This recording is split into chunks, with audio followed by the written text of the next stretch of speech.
ॐ केशवाय नमः। ॐ नारायणाय नमः। ॐ माधवाय नमः। ॐ गोविन्दाय नमः। ॐ विष्णवे नमः। ॐ मधुसूदनाय नमः। ॐ त्रिविक्रमाय नमः। ॐ वामनाय नमः। ॐ श्रीधराय नमः। ॐ ऋषिकेशाय नमः। ॐ पद्मनाभाय नमः। ॐ दामोदराय नमः। ॐ सङ्कर्षणाय नमः। ॐ वासुदेवाय नमः। ॐ प्रद्युम्नाय नमः। ॐ अनिरुद्धाय नमः। ॐ पुरुषोत्तमाय नमः। ॐ अधोक्षजाय नमः।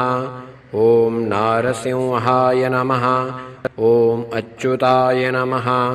ॐ जनार्दनाय नमः।